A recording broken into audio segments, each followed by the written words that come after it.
नमस्कार प्रिय साथियों, स्वागत है आपका साहित्य सागर चैनल पर। आज हम लेकर आए हैं मुंशी प्रेमचंद जी के प्रसिद्ध उपन्यास गोदान का 28वां भाग। मुंशी प्रेमचंद जी ने इस अध्याय में जीवन के कटु यथार्थ और भावनात्मक संघर्ष को बेहद मार्मिक रूप से प्रस्तुत किया है। आइए इस संघर्ष में सफर को आगे बढ़ाते हैं। मिस्टर खन्ना को मजदूरों की यह हड़ताल बिल्कुल बेजा मालूम होती थी। उन्होंने हमेशा जनता के साथ मिले रहने की कोशिश की थी। वह अपने को जनता का ही आदमी समझते थे। पिछले कौमी आंदोलन में उन्होंने बड़ा जोश दिखाया था। जिले के प्रमुख नेता रहे थे, 2 बार जेल गए थे और कई हजार का नुकसान उठाया था। अब भी वह मजदूरों की शिकायतें सुनने को तैयार रहते थे। लेकिन यह तो नहीं हो सकता कि वह शक्कर मिल के हिस्सेदारों के हित का विचार न करें। अपना स्वार्थ त्यागने को वह तैयार हो सकते थे अगर उनकी ऊंची मनोवृत्तियों को स्पर्श किया जाता, लेकिन हिस्सेदारों के स्वार्थ की रक्षा न करना यह तो अधर्म था। यह तो व्यापार है, कोई सदाव्रत नहीं कि सब कुछ मजदूरों को ही बांट दिया जाए। हिस्सेदारों को यह विश्वास दिलाकर रुपए लिए गए थे कि इस काम में 15-20 सैकड़े का लाभ है। अगर उन्हें 10 सैकड़े भी न मिले तो वे डायरेक्टरों को और विशेषकर मिस्टर खन्ना को धोखेबाज ही तो समझेंगे। फिर अपना वेतन वह कैसे कम कर सकते थे? और कंपनियों को देखते उन्होंने अपना वेतन कम रखा था। केवल 1000 रुपया महीना लेते थे। कुछ कमीशन भी मिल जाता था, मगर वह इतना लेते थे तो मिल का संचालन भी करते थे। मजदूर केवल हाथ से काम करते हैं, डायरेक्टर अपनी बुद्धि से, विद्या से, प्रतिभा से, प्रभाव से काम करता है। दोनों शक्तियों का मोल बराबर तो नहीं हो सकता। मजदूरों को यह संतोष क्यों नहीं होता कि मंदी का समय है और चारों तरफ बेकारी फैली रहने के कारण आदमी सस्ते हो गए हैं। उन्हें तो एक की जगह पौन भी मिले तो संतुष्ट रहना चाहिए था। और सच पूछो तो वे संतुष्ट हैं। उनका कोई कसूर नहीं। वे तो मूक हैं, बचिया के ताऊ। शरारत तो ओंकारनाथ और मिर्जा खुशेर्द ही है। यही लोग उन बेचारों को कठपुतली की तरह नचा रहे हैं, केवल थोड़े से पैसे और यश के लोभ में पड़कर। ये नहीं सोचते कि उनकी दिल्लगी से कितने घर तबाह हो जाएंगे। ओंकारनाथ का पत्र नहीं चलता तो बेचारे खन्ना क्या करें? और आज उनके पत्र के 1 लाख ग्राहक हो जाए और उससे उन्हें 5 लाख का लाभ होने लगे, तो क्या वह केवल अपने गुजारे भर को लेकर शेष कार्यकर्ताओं में बांट देंगे? कहां की बात। और वह त्यागी मिर्जा खुशेर्द भी तो एक दिन लखपति थे। हजारों मजदूर उनके नौकर थे। तो क्या वह अपने गुजारे भर को लेकर सब कुछ मजदूरों को बांट देते थे? वह उसी गुजारे की रकम में यूरोपियन छोकरियों के साथ विहार करते थे, बड़े बड़े अफसरों के साथ दावतें उड़ाते थे, हजारों रुपए महीने की शराब पी जाते थे और हर साल फ्रांस और स्विट्जरलैंड की सैर करते थे। आज मजदूरों की दशा पर उनका कलेजा फटता है। इन दोनों नेताओं की तो खन्ना को परवाह न थी। उनकी नीयत की सफाई में पूरा संदेह था। न राय साहब की ही उन्हें परवाह थी, जो हमेशा खन्ना की हां में हां मिलाया करते थे और उनके हर एक काम का समर्थन कर दिया करते थे। अपने परिचितों में केवल एक ही ऐसा व्यक्ति था जिसके निष्पक्ष विचार पर खन्ना जी को पूरा भरोसा था, और वह डॉक्टर मेहता थे। जब से उन्होंने मालती से घनिष्ठता बढ़ानी शुरू की थी, खन्ना की नजरों में उनकी इज्जत बहुत कम हो गई थी। मालती बरसों खन्ना की हृदयेश्वरी रह चुकी थी, पर उसे उन्होंने सदैव खिलौना समझा था। इसमें संदेह नहीं कि वह खिलौना उन्हें बहुत प्रिय था। उसके खो जाने या टूट जाने या छिन जाने पर वह खूब रोते और वह रोए थे, लेकिन थी वह खिलौना ही। उन्हें कभी मालती पर विश्वास न हुआ। वह कभी उनके ऊपरी विलास आवरण को छेदकर उनके अंतःकरण तक न पहुंच सकी थी। वह अगर खुद खन्ना से विवाह का प्रस्ताव करती तो वह स्वीकार न करते, कोई बहाना करके टाल देते। अन्य कितने ही प्राणियों की भांति खन्ना का जीवन भी दोहरा या दो रुखी था। एक ओर वह त्याग और जनसेवा और उपकार के भक्त थे, तो दूसरी ओर स्वार्थ और विलास और प्रभुता के। कौन उनका असली रुख था यह कहना कठिन है। कदाचित उनकी आत्मा का उत्तम आधा सेवा और सहृदयता से बना हुआ था, मध्यम आधा स्वार्थ और विलास से। पर उत्तम और मध्यम में बराबर संघर्ष होता रहता था, और मध्यम ही अपनी उद्दंडता और हठ के कारण सौम्य और शांत उत्तम पर गालिब आता था। उनका मध्यम मालती की ओर झुकता था, उत्तम मेहता की ओर, लेकिन वह उत्तम अब मध्यम के साथ एक हो गया था। उनकी समझ में ना आता था कि मेहता जैसा आदर्शवादी व्यक्ति मालती जैसी चंचल विलासिनी रमणी पर कैसे आसक्त हो गया। वह बहुत प्रयास करने पर भी मेहता को वासनाओं का शिकार न स्थिर कर सकते थे और कभी कभी उन्हें यह संदेह भी होने लगता था कि मालती का कोई दूसरा रूप भी है जिसे वह न देख सके या जिसे देखने की उनमें क्षमता न थी। पक्ष और विपक्ष के सभी पहलुओं पर विचार करके उन्होंने यही नतीजा निकाला कि इस परिस्थिति में मेहता ही से उन्हें प्रकाश मिल सकता है। डॉक्टर मेहता को काम करने का नशा था। आधी रात को सोते थे और घड़ी रात रहे उठ जाते थे। कैसा भी काम हो उसके लिए वह कहीं न कहीं से समय निकाल लेते थे।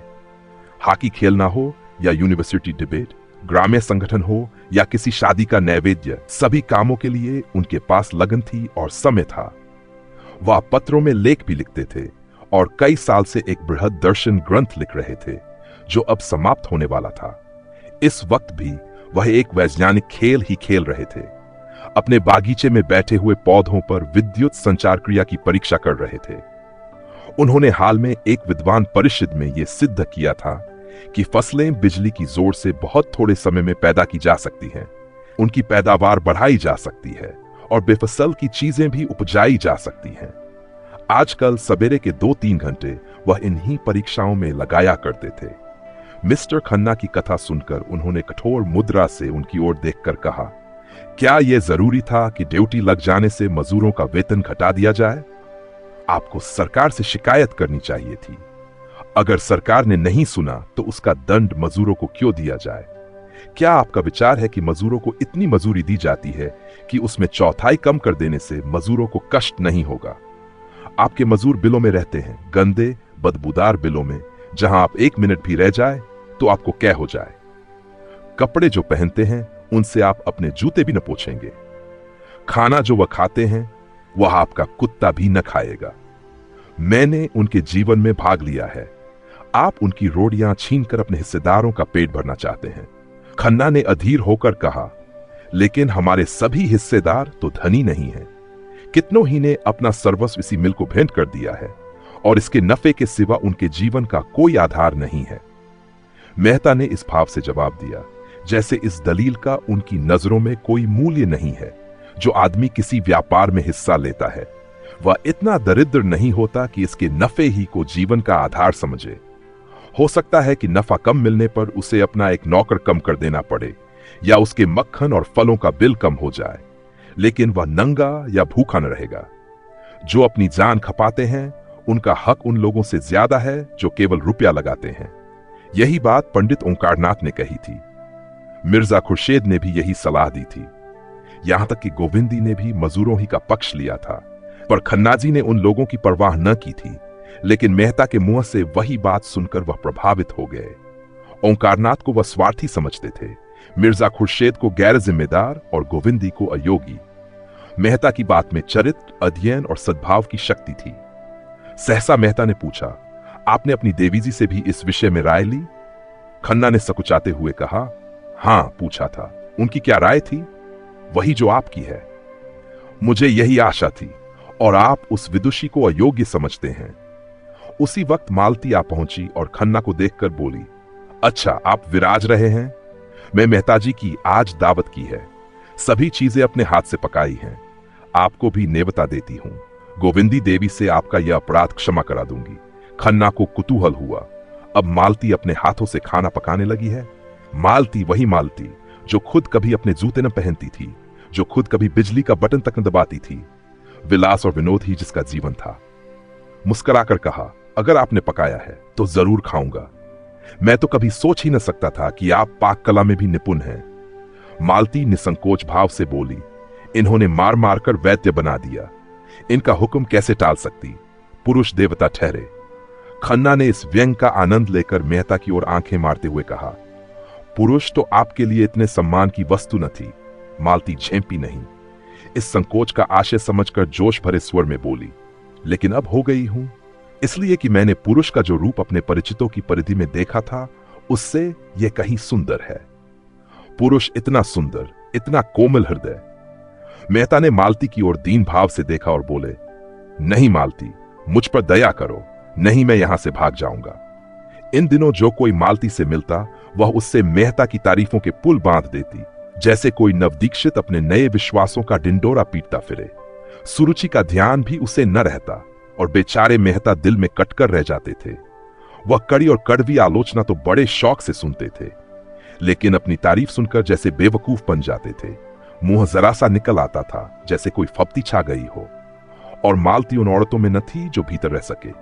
वह बाहर ही रह सकती थी, पहले भी और अब भी, व्यवहार में भी, विचार में भी। मन में कुछ रखना वह न जानती थी। जैसे एक अच्छी साड़ी पाकर वह उसे पहनने के लिए अधीर हो जाती थी, उसी तरह मन में कोई सुंदर भाव आए तो वह उसे प्रकट किए बिना चैन न पाती थी।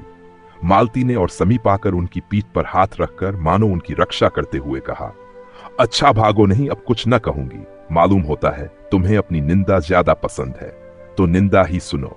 खन्ना जी, ये महाशय मुझ पर अपने प्रेम का जाल।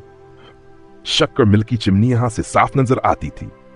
वह चिमनी खन्ना के कीर्तिस्तंभ की भांति आकाश में सिर उठाए खड़ी थी। खन्ना की आंखों में अभिमान चमक उठा। इसी वक्त मिल के दफ्तर में जाना है। वहां डायरेक्टरों की एक अर्जेंट मीटिंग करनी होगी और इस परिस्थिति को उन्हें समझाना होगा और इस समस्या को हल करने का उपाय भी बतलाना होगा। मगर चिमनी के पास ही हदुआंखा से उठ रहा है। देखते सारा आकाश बैलून की भांति धुएं से भर गया। सबों ने सशंक होकर उधर देखा। कहीं आग तो नहीं लगी। आग ही मालूम होती है। सहसा सामने सड़क पर हजारों आदमी मिल की तरफ दौड़े जाते नजर आए। खन्ना ने खड़े होकर जोर से पूछा, तुम लोग कहां दौड़े जा रहे हो? एक आदमी ने रुककर कहा, अजी, शक्कर मिल में आग लग गई। आप देख नहीं रहे? खन्ना ने मेहता की ओर देखा और मेहता ने खन्ना की ओर। मालती दौड़ी हुई बंगले में गई और अपने जूते पहन आई। अफसोस और शिकायत करने का अवसर न था। किसी के मुंह से एक बात न निकली। खतरे में हमारी चेतना अंतर्मुखी हो जाती है। खन्ना की कार खड़ी थी ही। तीनों आदमी घबराए हुए आकर बैठे और मिल की तरफ भागे। चौरस्ते पर पहुंचे तो देखा सारा शहर मिल की ओर उमड़ा चला आ रहा है। आग में आदमियों को खींचने का जादू है। कार आगे न बढ़ सकी। मेहता ने पूछा, आग बीमा तो करा लिया था ना? खन्ना ने लंबी सांस खींचकर कहा भाई, अभी तो लिखा पड़ी हो रही थी। क्या जानता था यह आफत आने वाली है। कार वहीं राम आसरे छोड़ दी गई और तीनों आदमी भीड़ चीरते हुए मिल के सामने जा पहुंचे। देखा तो अग्नि का एक सागर आकाश में उमड़ रहा था। अग्नि की उन्मत्त लहरें एक पर एक दांत पीसती थीं, जीभ लपलपाती थी, जैसे आकाश को भी निगल जाएंगी।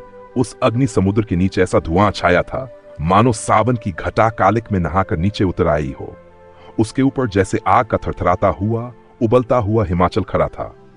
हाथे में लाखों आदमियों की भीड़ थी, पुलिस भी थी, फायर ब्रिगेड भी, सेवा समितियों के सेवक भी, पर सबके सब आग की भीषणता से मानो शिथिल हो गए हों।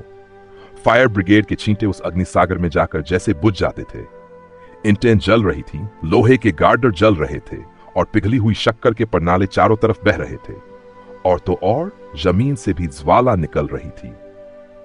दूर से मेहता और खन्ना को यह आश्चर्य हो रहा था कि इतने आदमी खड़े तमाशा क्यों देख रहे हैं, आग बुझाने में मदद क्यों नहीं करते। मगर अब इन्हें भी जात हुआ कि तमाशा देखने के सिवा और कुछ करना अपने वश से बाहर है। मिल की दीवारों से 50 गज के अंदर जाना जान जोखिम था। ईंट और पत्थर के टुकड़े चटाक चटाक टूटकर उछल रहे थे। कभी कभी हवा का रुख इधर हो जाता था तो भगदड़ पड़ जाती थी। ये तीनों आदमी भीड़ के पीछे खड़े थे। कुछ समझ में ना आता था क्या करें। आखिर आग लगी कैसे और इतनी जल्द फैल कैसे गई? क्या पहले किसी ने देखा ही नहीं या देखकर भी बुझाने का प्रयास न किया? इस तरह के प्रश्न सभी के मन में उठ रहे थे। मगर वहां पूछें किससे? मिल के कर्मचारी होंगे तो जरूर, लेकिन उस भीड़ में उनका पता मिलना कठिन था। सहसा हवा का इतना तेज झोंका आया कि आग की लपटें नीची होकर इधर लपकीं, जैसे समुद्र में ज्वार आ गया हो। लोग सिर पर पांव रखकर भागे, एक दूसरे पर गिरते रेलते जैसे कोई शेर छपटा आता हो। अग्नि ज्वालाएं जैसे सजीव हो गई थी, सचेष्ट भी, जैसे कोई शेषनाग अपने सहरस मुख से आग फुंकार रहा हो। कितने ही आदमी तो इस रेले में कुचल गए। खन्ना मुंह के बल गिर पड़े। मालती को मेहताजी दोनों हाथों से पकड़े हुए थे।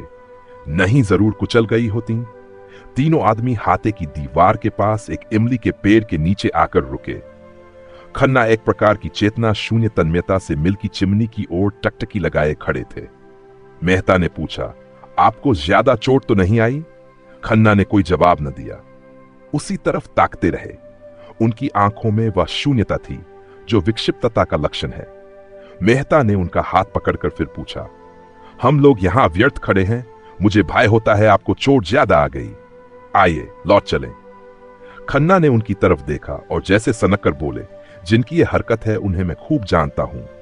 अगर उन्हें इसी में संतोष मिलता है तो भगवान उनका भला करे।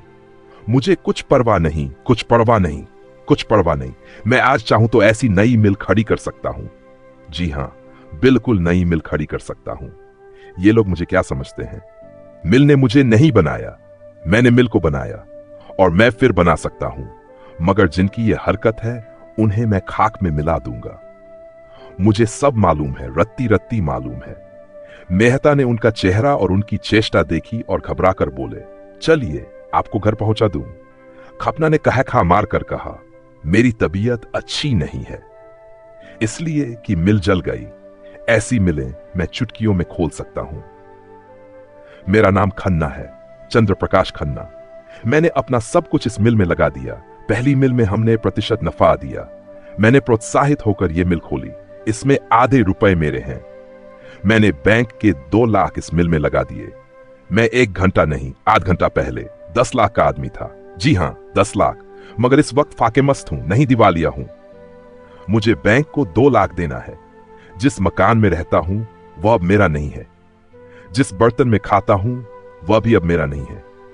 बैंक से मैं निकाल दिया जाऊंगा। जिस खन्ना को देखकर लोग जलते थे वह खन्ना अब धूल में मिल गया है। समाज में अब मेरा कोई स्थान नहीं है।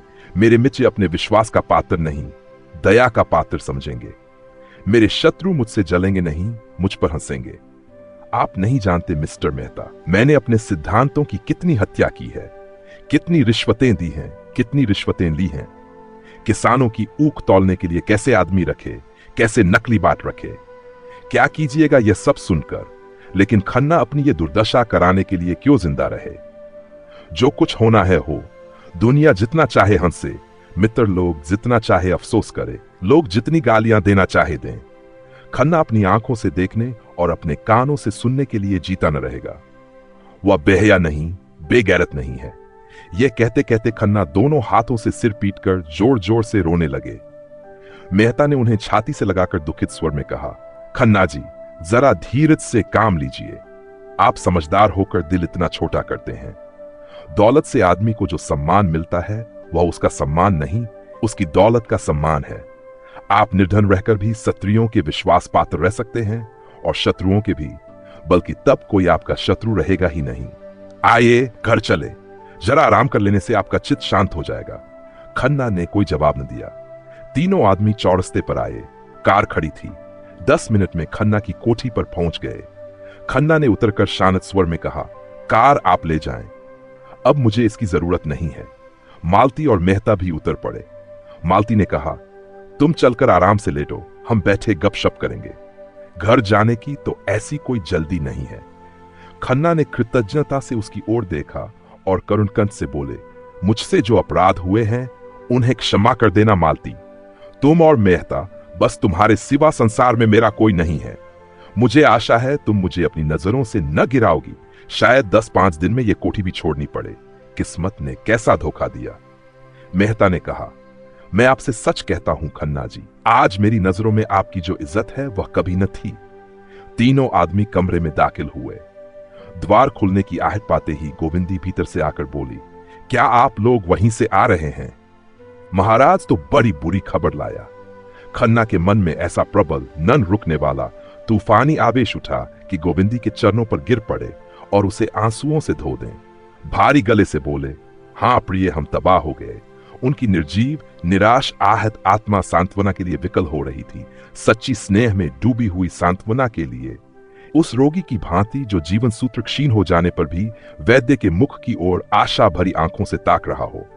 वही गोविंदी जिस पर उन्होंने हमेशा जुल्म किया, जिसका हमेशा अपमान किया, जिससे हमेशा बेवफाई की, जिसे सदैव जीवन का भार समझा, जिसकी मृत्यु की सदैव कामना करते रहे, वही इस समय जैसे अंचल में आशीर्वाद और मंगल और अभय लिए उन पर वार रही थी, जैसे उन चरणों में ही उनके जीवन का स्वर्ग हो, जैसे वह उनके अभागे मस्तक पर हाथ रखकर ही उनकी प्राणहीन धमनियों में फिर रक्त का संचार कर देगी। मन की इस दुर्बल दशा में, इस घोर विपत्ति में, मानो वह उन्हें कंठ से लगा लेने के लिए खड़ी थी। नौका पर बैठे हुए जल विहार करते समय हम जिन चट्टानों को घातक समझते हैं और चाहते हैं कि कोई इन्हें खोद कर फेंक देता, उन्हीं से नौका टूट जाने पर हम चिमट जाते हैं। गोविंदी ने उन्हें एक सोफा पर बैठा दिया और स्नेह कोमल स्वर में बोली, तो तुम इतना दिल छोटा क्यों करते हो? धन के लिए जो सारे पाप की जड़ है, उस धन से हमें क्या सुख था? सवेरे से आधी रात तक एक न एक झंझट, आत्मा का सर्वनाश। लड़के तुमसे बात करने को तरस जाते थे, तुम्हें संबंधियों को पत्र लिखने तक की फुर्सत न मिलती थी। क्या बड़ी इज्जत थी? हां थी, क्योंकि दुनिया आज तक धन की पूजा करती चली आई है। उसे तुमसे कोई प्रयोजन नहीं। जब तक तुम्हारे पास लक्ष्मी है, तुम्हारे सामने पूंछ हिलाएगी। कल उतनी ही भक्ति से दूसरों के द्वार पर सिजदे करेगी, तुम्हारी तरफ ताकेगी भी नहीं। सत्पुरुष धन के आगे सिर नहीं झुकाते। वह देखते हैं तुम क्या हो। अगर तुम में सच्चाई है, न्याय है, त्याग है, पुरुषार्थ है, तो वे तुम्हारी पूजा करेंगे। नहीं तुम्हें समाज का लुटेरा समझकर मुंह फेर लेंगे, बल्कि तुम्हारे दुश्मन हो जाएंगे। मैं गलत तो नहीं कहती मेहता जी? मेहता ने मानो स्वर्ग स्वप्न से चौंक कर कहा, गलत? आप वही कह रही है जो संसार के महान पुरुषों ने जीवन का सात्विक अनुभव करने के बाद कहा है। जीवन का सच्चा आधार यही है। गोविंदी ने मेहता को संबोधित करके कहा, धनी कौन होता है, इसका कोई विचार नहीं करता। वही जो अपने कौशल से दूसरों को बेवकूफ बना सकता है। खन्ना ने बात काट कर कहा, नहीं गोविंदी, धन कमाने के लिए अपने में संस्कार चाहिए। केवल कौशल से धन नहीं मिलता, इसके लिए भी त्याग और तपस्या करनी पड़ती है। शायद इतनी साधना में ईश्वर भी मिल जाए। हमारी सारी आत्मिक और बौद्धिक और शारीरिक शक्तियों के सामंजस्य का नाम धन है। गोविंदी ने विपक्षी न बनकर मध्यस्थ भाव से कहा, मैं मानती हूं कि धन के लिए थोड़ी तपस्या नहीं करनी पड़ती, लेकिन फिर भी हमने उसे जीवन में जितने महत्व की वस्तु समझ रखा है, उतना महत्व उसमें नहीं है। मैं तो खुश हूं कि तुम्हारे सिर से यह बोझ टला। अब तुम्हारे लड़के आदमी होंगे, स्वार्थ और अभिमान के पुतले नहीं। जीवन का सुख दूसरों को सुखी करने में है, उनको लूटने में नहीं। बुरा न मानना, अब तक तुम्हारे जीवन का अर्थ था आत्मसेवा, भोग और विलास। दैव ने तुम्हें उस साधन से वंचित करके तुम्हें ज्यादा ऊंचे और पवित्र जीवन का रास्ता खोल दिया है। यह सिद्धि प्राप्त करने में अगर कुछ कष्ट भी हो तो उसका स्वागत करो। तुम इसे विपत्ति समझते ही क्यों हो? क्यों नहीं समझते? तुम्हें अन्याय से लड़ने का यह अवसर मिला है। मेरे विचार में तो पीड़क होने से पीड़ित होना कहीं श्रेष्ठ है। धन खोकर अगर हम अपनी आत्मा को पा सकें तो यह कोई महंगा सौदा नहीं है। न्याय के सैनिक बनकर लड़ने में जो गौरव, जो उल्लास है, क्या उसे इतनी जल्द भूल गए? गोविंदी के पीले सूखे मुख पर तेज की ऐसी चमक थी, मानो उसमें कोई विलक्षण शक्ति आ गई हो, मानो उसकी सारी मूक साधना प्रगल्भ हो उठी हो। मेहता उसकी ओर भक्तिपूर्ण नेत्रों से ताक रहे थे। खन्ना सिर झुकाए इसे दैवी प्रेरणा समझने की चेष्टा कर रहे थे और मालती मन में लज्जित थी। गोविंदी के विचार इतने ऊंचे, उसका हृदय इतना विशाल और उसका जीवन इतना उज्जवल है। तो दोस्तों, गोदान का 28वां भाग यहीं समाप्त होता है। अगर यह भाग आपको भावनात्मक रूप से छू गया हो तो लाइक करें, कमेंट में अपने विचार जरूर साझा करें और साहित्य सागर को सब्सक्राइब करें। जल्द मिलेंगे गोदान भाग 29 के साथ। धन्यवाद।